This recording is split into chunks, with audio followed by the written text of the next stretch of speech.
Bismillahirrahmanirrahim. Assalamualaikum warahmatullahi wabarakatuh. Selamat pagi, salam sejahtera untuk kita semua. Semoga kita dalam keadaan sehat dan tetap menjalankan aktivitas kita saat ini.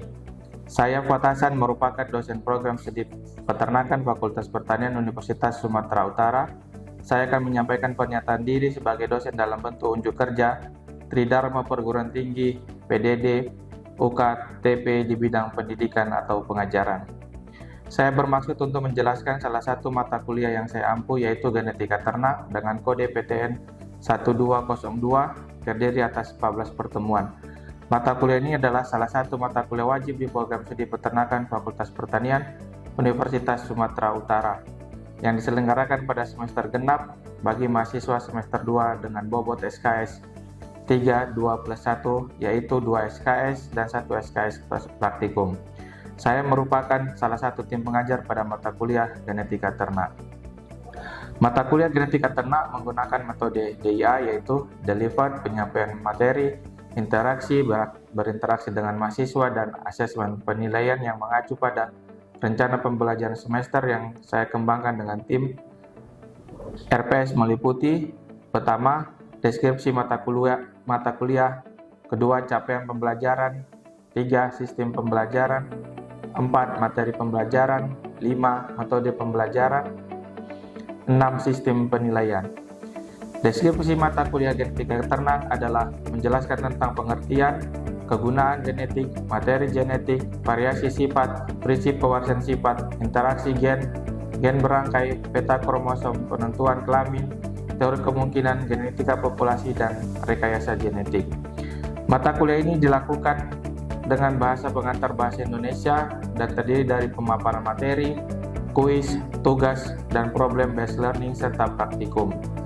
Capaian pembelajaran mata kuliah CPMK mata kuliah Genetika Ternak yaitu CPMK 0110, yaitu setelah menyelesaikan mata kuliah ini, mahasiswa S1 program studi peternakan USU mampu menjelaskan secara logis tentang pengertian, kegunaan genetik, materi genetik, variasi sifat, prinsip pewarisan sifat, interaksi gen, gen berangkai, peta kromosom, penentuan kelamin, teori kemungkinan, genetika populasi, dan rekayasa genetik.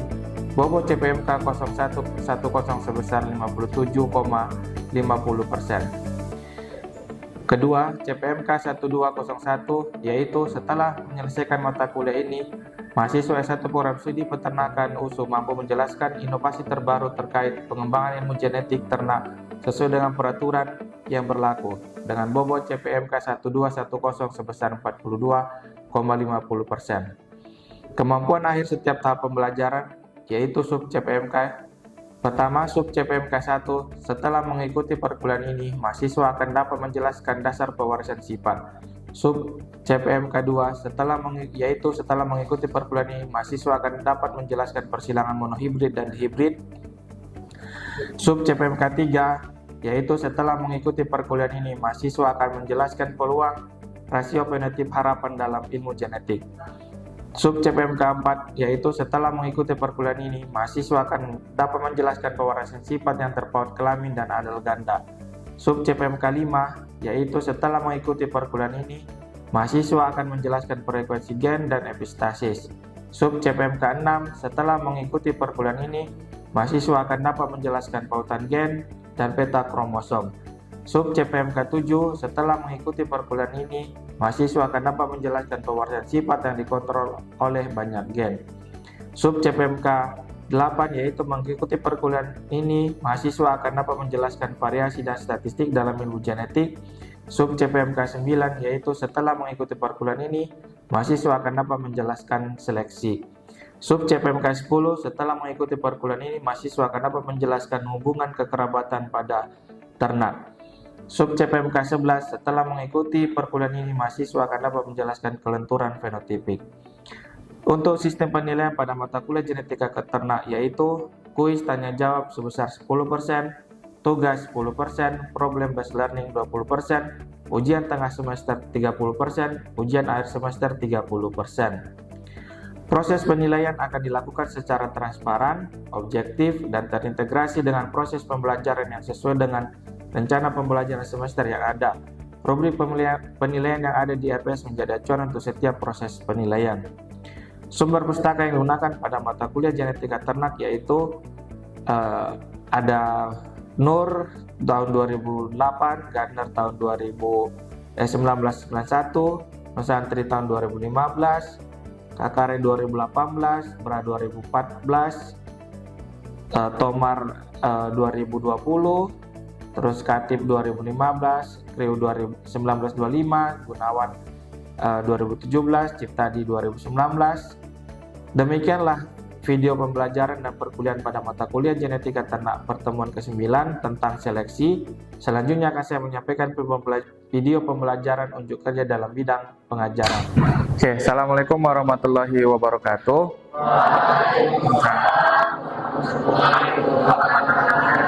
Ya, selamat siang, salam sejahtera untuk kita semua.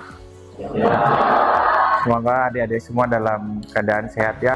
Jadi pada kesempatan hari ini kita akan belajar tentang seleksi pada mata kuliah genetika ternak, gitu ya. Jadi di mata kuliah seleksi ini ada capaian pembelajaran yang adik-adik harus capai, seperti itu ya.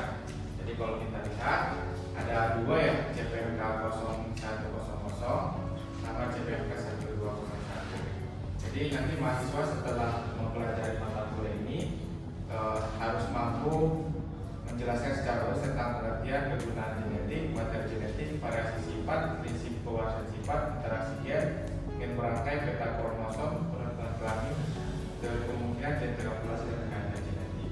Ya. Selanjutnya, nanti adik-adik juga akan setelah mengikuti mata kuliah ini sudah bisa menjelaskan inovasi terbaru terkait pengembangan ilmu genetik sesuai dengan peraturan yang berlaku. Oke, sementara untuk tahap kemampuan air yang adik-adik peroleh dari mata kuliah ini adalah mahasiswa akan dapat menjelaskan tentang seleksi. Jadi itulah CPMK dan sub CPMK yang harus kita selesaikan pada pertemuan hari ini, seperti itu deh ya. Oke, ini pokok bahasan yang harus kita pahami ya dek. Pertama, kita akan menjelaskan tentang pengertian seleksi, yang kedua prinsip seleksi, yang ketiga seleksi satu sifat, yang keempat seleksi lebih dari satu sifat, baru yang kelima, yang terakhir itu kita akan lihat sumber informasi dari seleksi. Ini pokok pembahasan dari pertemuan kita hari ini. Oke, jadi dari teori seleksi kira-kira adik-adik ada yang kenal nggak ini? Nah, ya ini Pak Charles Darwin ya, salah satu ilmuwan di bidang genetik seperti itu ya. Nah, jadi dia menggambarkan kalau seleksi itu dia secara sederhana sebenarnya kita misalkan nih satu kelas ini. Nah, saya melihat di antara laki-laki siapa yang paling ganteng. Nah, kalau perempuan siapa yang paling cantik. Nah, jadi nanti saya pilihlah laki-laki yang paling ganteng dan perempuan yang paling cantik. Gitu ya. Oke, jadi secara sederhana deh pengertian seleksi itu pada ilmu genetika. Pertama, kita berikan kesempatan deh terhadap ternak untuk bereproduksi. Nah, jadi kalau kita sudah pilih, maka kita boleh dia bereproduksi. Baru yang kedua, kita bisa juga deh mengatur ternak tertentu agar menghasilkan lebih banyak.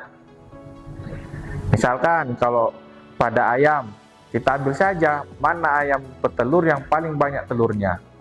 Maka itulah yang kita boleh perbanyak keturunannya. Seperti itu ya. Oke, itu pengertian sederhananya. Oke, nih kalau adik-adik kira misalkan, coba kalau April saya di antara sapi ini, nah mana yang April pilih? Yang tiga dari bawah. Ini. Nah, kenapa kira-kira milih ini? Saya Menarik ya? Ya. Terus kita lanjut. Nah, dampaknya itu kebalikan dari prinsip seleksi tadi. Jadi kalau tadi misalkan April sudah memilih yang ini, ya kan dek, maka tadi definisi dari seleksi itu hanya memperboleh yang banyak keturunannya yang sapi ini kan. Nah, itulah dampak dari seleksi. Yang tadinya beragam jadinya seragam. Nah, makanya kalian lihat deh, misalkan ambil contoh ya di gambar ini. Sapi perah dahulunya itu bertanduk. Nah, sekarang sudah diseleksi kan? Jadinya nggak bertanduk. Kalau di ternak itu mungkin kan dek? Nah, mungkin kita lakukan ya. Kalau pada manusia tidak mungkin. Oke, nah jadi nanti dek seleksi itu yang awalnya misalkan ini ya, ini tadi yang tidak bertanduk, yang bertanduk, maka ketika kita seleksi dia akan bergeser rataannya. Jadi tadi misalkan jumlah ternak yang tidak bertanduk itu 1000 gitu ya. Begitu kita seleksi maka jumlah yang tidak bertanduknya nanti akan bertambah. Seperti itu deh. Ya, misalkan si Arya sama si Tomen yang kedua, coba kiri dulu bareng dulu. Oke, kalau kalian kira-kira mana yang lebih tinggi nih? Sini berdua aja kalau nggak sini. Dua. Nah, kita ambil contoh ya. Coba kira-kira kalau kita milih tinggi badan, mana yang lebih tinggi deh? Nah, dogman. Jadi kalau kita menyeleksi berarti si Ayar suruh duduk kan? Nah, duduk dulu Ayar. Nah, sementara inilah yang kita pertahankan kan dek? Nah, sehingga nanti kalau si dogman punya anak, maka anaknya akan lebih tinggi nggak dari dia? Nah, lebih tinggi kan?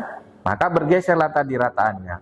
Jadi kalau sekarang ditanya, dogman berapa tingginya dek? 165. Kalau nanti misalkan dia nikah dengan perempuan 165 juga, maka anaknya ini akan bergeser rataannya kan dek? Sehingga bisa mungkin 166 atau 167. Itulah dampak dari seleksi. Oke, silakan duduk dek. Seperti itu ya. Lanjut. Nah, pokok bahasan berikutnya kita belajar tentang seleksi satu sifat. Tadi sudah belajar tentang prinsip seleksi, dampak seleksi. Sekarang bagaimana cara melakukan seleksi itu? Jadi pertama kita seleksi berdasarkan catatan individu. Yang kedua itu catatan silsilah. Yang ketiga catatan kerabat. Yang keempat catatan keturunan. Jadi kita lihat satu persatu ya. Oke, ini seleksi individu atau disebut juga dengan uji performa. Oke ya. Pertama syaratnya deh lingkungan harus seragam. Jadi jangan satu ternak dipelihara dengan diberikan pakan konsentrat, satu ternak diberikan hanya pakan hijauan. Itu nggak bisa, pasti yang lebih bagus yang mana? Yang pakai konsentrat kan dek? Nah, jadi harus seragam. Ya, baru yang kedua, catatan harus teliti. contohnya apa nih?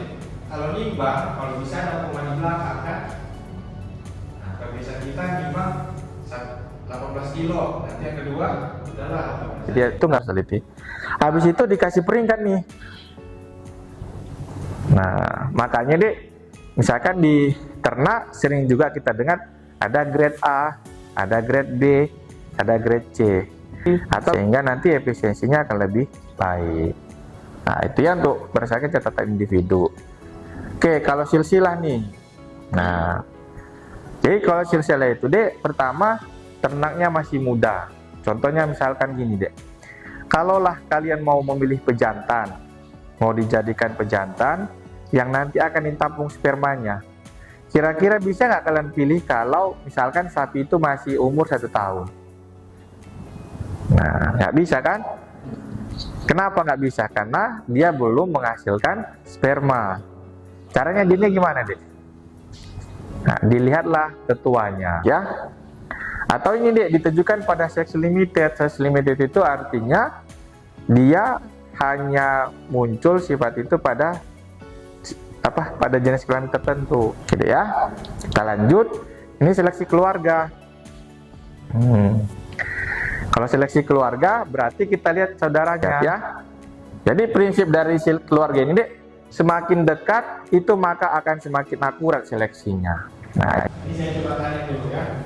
Mana lebih dekat kerabatnya? Saudara kandung dengan saudara tiri? ya. Saudara tiri dengan sepupu.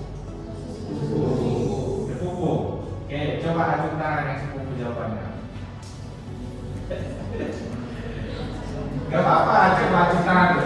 Nah, sepupu. Sepupu ya. Yang saudara tiri. Saudara tiri ya. Jawabannya saudara tiri. Kenapa? Karena saudara tiri itu masih ada ayah atau ibu yang sama. Kecuali kalau saudara sambung. Kalau saudara sambung baru. Ya kan kalau sambung kan ayah kita misalkan menikah dengan seorang wanita, ada anak wanita itu lagi kan. Nah, kita berarti saudaranya sambung adek. Tapi kalau saudara tiri kan ayah kita menikah dengan misalkan wanita lain, punya anak, berarti itu adik tiri kita ya. Nah, oke. Nah, ini yang terakhir uji zuriat. Nah, uji zuriat ini berarti keturunan ke bawah. Kalau silsilah tadi kan dek, kalau individu saya ulangi ya, kita yang dilihat. Kalau dia silsilah Ke atas kita kan. Nah, kalau saudara ke samping adek. Nah, kalau keturunan anak. Makanya uji zuriat ini biasanya diseleksi untuk bisa ayah bertelur, bisa untuk dengan siapa. Caranya gimana? Nih dek. Jadi kalau punya jantan 2 ekor yang unggul, kamu kawinkan dengan betina sembarangan dek. Nah, setelah betina sembarangan dikawinkan, kan punya anak betina nih. Yang jantan dikeluarkan ya dek, punya anak betina semua. Oke, punya anak betina semua. Maka anak betina ini dikawinkan dengan jantan sembarang dek.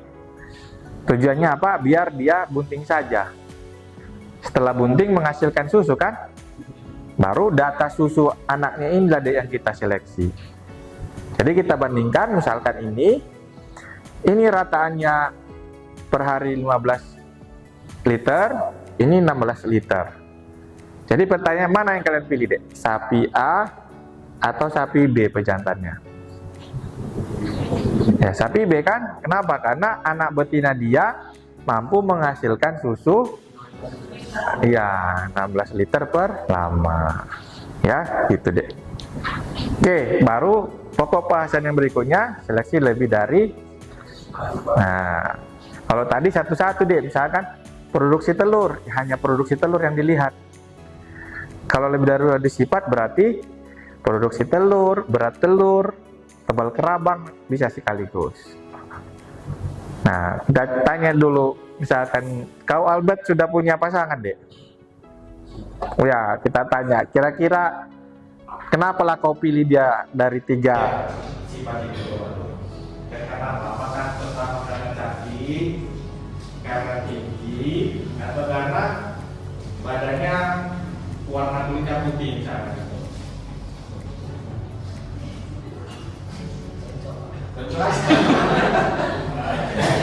Ya sih nggak betul ya adek. Kalau pakai cocok aja kan pas kan. Kalian jujur lah, laki-laki pasti pertama fisik yang dilihat kan dek. Apa yang boleh dari fisiknya? Masa baru ketemu cocok.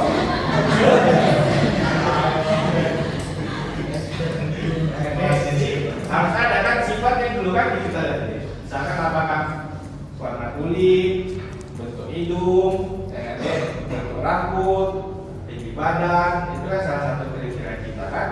Apa kira-kira udah? Cantik. Terus yang kedua?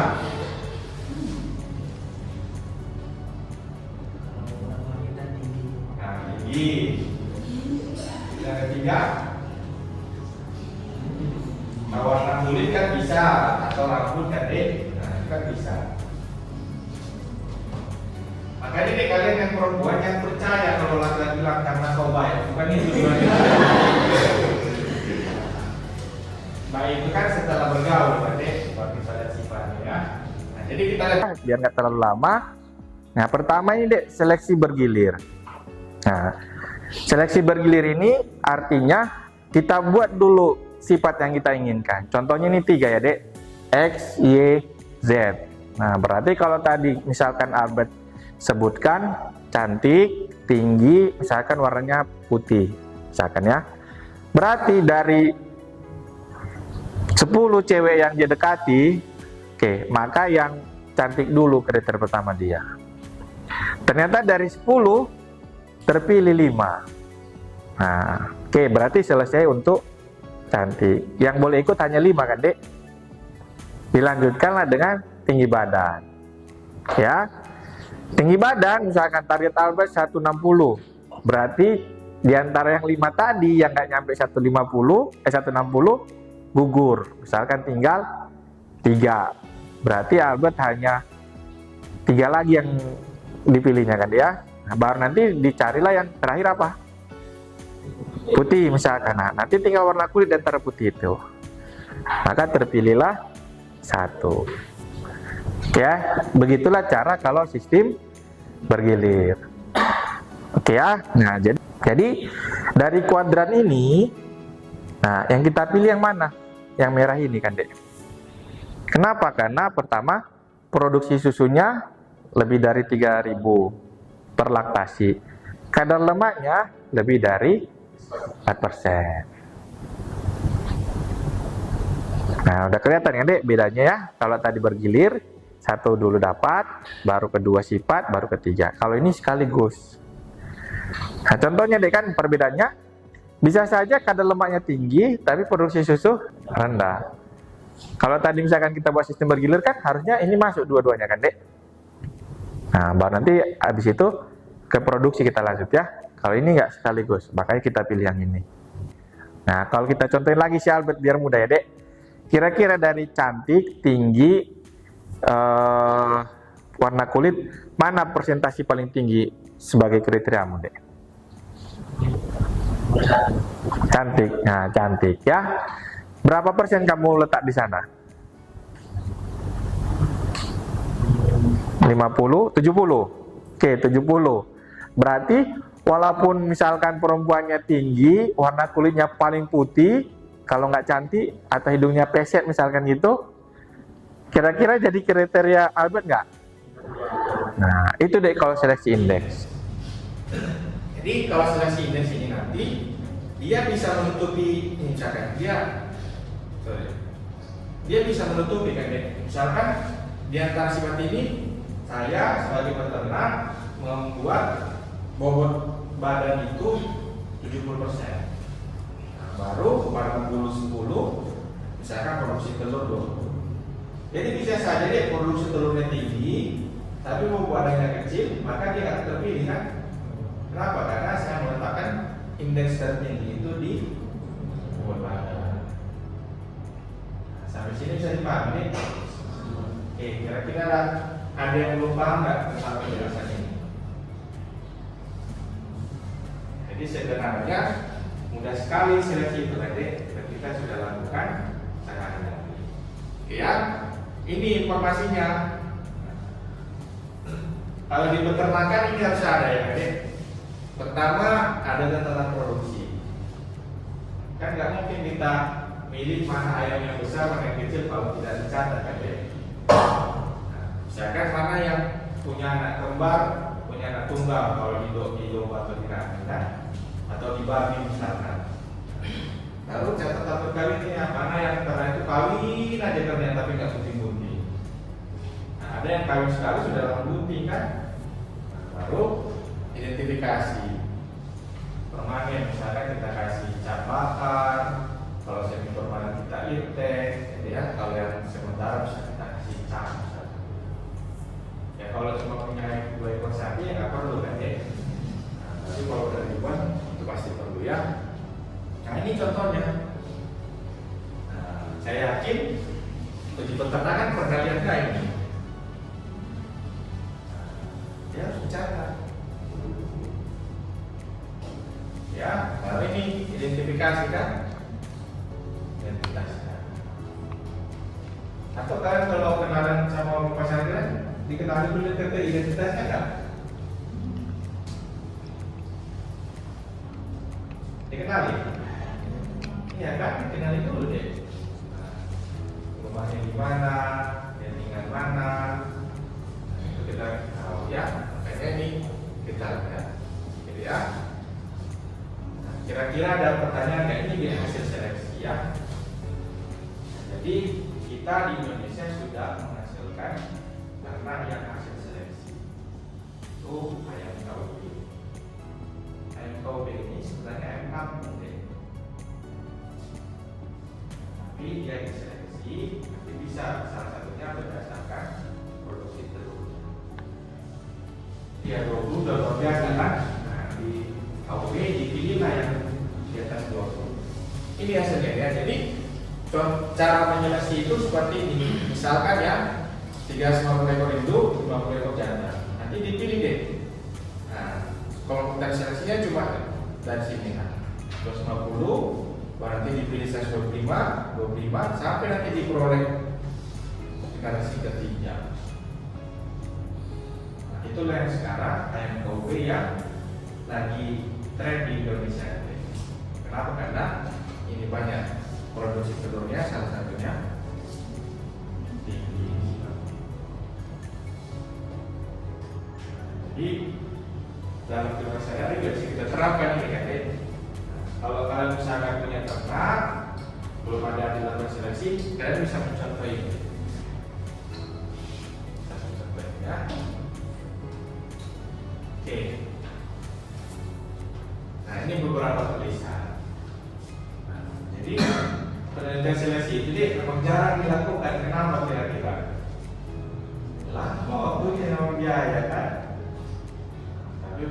Tapi sudah ada beberapa riset. Ini yang saya ambil dari beberapa penelitian. Jadi boleh saja penelitian kalian itu bukan lagi melakukan proses seleksinya nih, tapi kita uji hasil seleksinya bagus nggak terhadap lingkungan A, atau bagus nggak terhadap pakan A, atau bagusnya terhadap manajemen A, seperti itu. Nah, jadi contohnya misalkan di sini kan dia bilang tingkah laku ayam KUB pada penggunaan sistem bisa dipelajari. Jangan-jangan ayamnya kedinginan karena terbiasa di pemeliharaan ekstensi tadi. Jadi itu bisa jadi riset ya. Oke, kira-kira ada pertanyaan tidak? Ini tugas untuk kita ya. Dan nanti silakan dibuat ya di jurnal dengan topik hasil seleksi dari ternak.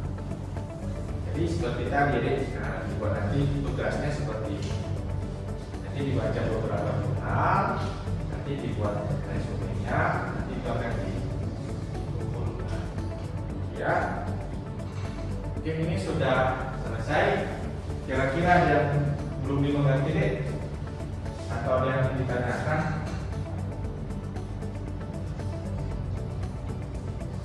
Bisa dipahami tentang seleksi? Ya, kalau bisa mungkin kita cukupkan pertemuan hari ini. Kurang lebih nanti untuk presentasinya dia bisa lewat satu kursus ya. Ya saya sudah siapkan di sana presentasinya.